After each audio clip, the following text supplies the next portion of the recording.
Yesu asifiwe. Takalete neno la Mungu masaa haya siku ya leo kutoka kitabu cha Kutoka 14 aya ya 5 hadi 9. Biblia inasema hivi: wana wa Israeli walipotaka kutoka, basi Farao alikasirika sana. Ikabidi Farao akachukua magari na wapanda farasi wakawafuata wana wa Israeli. Kwa sababu gani? Wana wa Israeli walikuwa wametoka katika Misri kwa ujeuri, na basi Farao akakasirika sana. Nataka kuleta neno hili ni kwamba kwa nini ninapoomba sana ndo vita kwangu vinaongezeka? Kwa nini ninapoomba sana ndo vita kwangu vinaongezeka?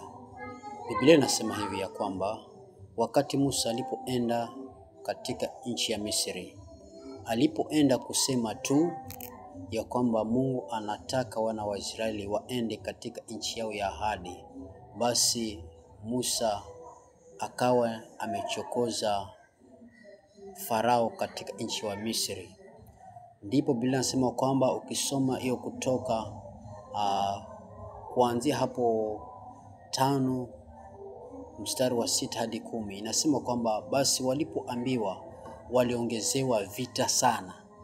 Vita viliongezeka, wakapigwa, wakaumia sana, na kawa wanatengeneza matofali hivyo maana walinyimwa hata manyasi, lakini wakaambiwa wakaende wakatafute wenyewe, na wakawa wanapigwa hata viboko. Nataka niseme hivi, walipopigwa katika nchi ile ya Misri, Biblia inasema kwamba ikafikia wakati Mungu mwenyewe akatuma nguvu zake, akatuma malaika wake, akaua watoto wa kwanza wa nchi yote ya Misri, sipokuwa tu wana wa Israeli, lakini kutoka binadamu hadi mnyama. Ndipo Farao akajua kwamba sasa hii imezidi, ndipo akawaachilia. Nataka niseme hivi ya kwamba wakati unaomba wewe ambaye umeokoka au unamjua Mungu, basi hapo ndipo vita vinaongezeka zaidi ya vile. Paka mara nyingine unasema, je, Mungu wangu anasikia ama namna gani? Lakini nimekuja nikwambia kwamba Mungu wako anasikia, Mungu wangu anasikia.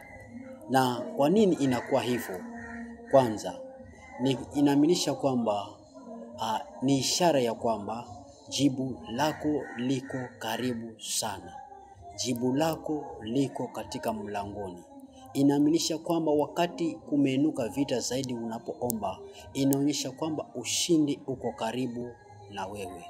Inaonyesha kabisa kwamba muujiza wako uko karibu kupokea. Nataka niseme hivi ya kwamba unapoendelea kuongeza maombi, kama vile Bartimayo mwana wa Timayo aliposikia kwamba Yesu anapita, basi aliongeza. Japokuwa kuna watu walisema kwamba nyamaza, lakini yeye hakunyamaza. Nataka nikwambie hivi ya kwamba vita vinapoongezeka haiaminishi kwamba Mungu hasikii. Mungu anakusikia. Ya pili ni hivi, wakati unapoomba sana na vita vinaongezeka, inaaminisha kwamba maombi huwa yamefungua vita katika ulimwengu wa kiroho. Vita vikiongezeka katika ulimwengu wa kiroho, basi utaona mambo ambayo sio mazuri. Maana utaona shetani ameinua pembe zake, ameinua mambo yake. Lakini nataka nikwambie, maombi yakiwa yamegonga vizuri, maombi yakiwa yako sawa vizuri, basi itafungua vita katika ulimwengu wa kiroho. Kuna watu watakupita bila kuwasalimia. Kuna watu watakuwa wako mbali, lakini watasema huko kuna nini, na watataka kuzima maombi yako. Huenda wengine wakikupeleka hata kwa mzee wa vijiji, huenda wengine wakakupeleka kwa hesabu chifu. Si kwa sababu gani? Kwa sababu ya maombi ambayo unayaomba. Ndipo sasa shetani ameinuka ili kuzima maombi yako. Ya tatu ni hivi, kwa nini unapoomba sana vita vinaongezeka? Ya tatu ni kwamba huwa umepiga sehemu sahihi. huwa umepiga sehemu sahihi. Ni kwa mfano umeenda kupiga nyuki.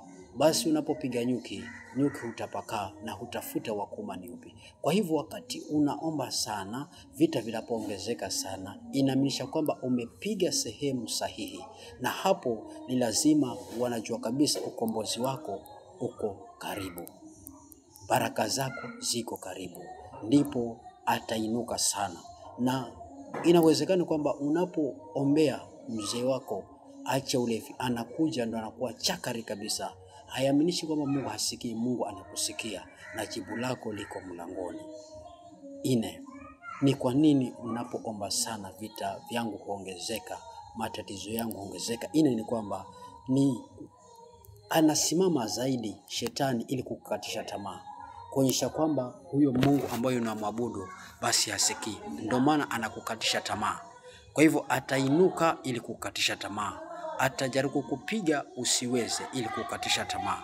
Nataka nikwambie hivi, hata kama atasimamisha namna gani, jua kwamba jibu lako liko mlangoni. Nataka nikwambie kwamba usivunjike moyo. Usivunjike moyo. Hata asimame namna gani, hata mahusiano yako yawe yameharibika, usiogope, endelea kumwomba Mungu, maana Mungu wako ni Mungu mkuu. 5 ambao ni ya mwisho. Kwa nini unapoomba sana vita huongezeka zaidi? Kwa nini? Mara nyingi mpaka unajiuliza, je, Mungu wangu anasikia? Lakini nataka nikwambie Mungu wako anasikia. Hata wana wa Israeli walipitia dhiki hiyo, lakini mwisho walifika katika nchi ya ahadi. 5 ni kwamba dhiki zinatufanya, wakati dhiki zinapokuja, wakati mateso yanapokuja, zinakuimarisha ili hata ukiona mwingine una uwezo wa kumshuhudia kwamba Mungu anaweza. Kwa hivyo dhiki zinapokuja, matatizo yanapokuja, matusi yanapokuja kwako, vita vinapoongezeka, hiyo isikutie hofu. Jua kwamba Mungu anakuimarisha.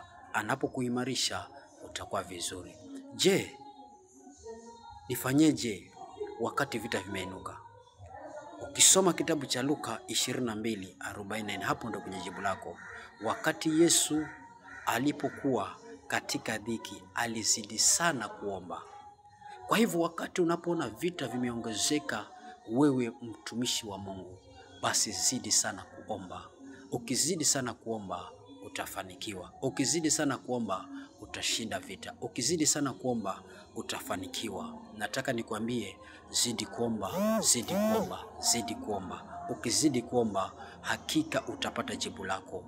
Naamini kwamba umesikia, naamini kwamba hautavunjika moyo. Songa mbele. Wana wa Israeli wakaambiwa na Mungu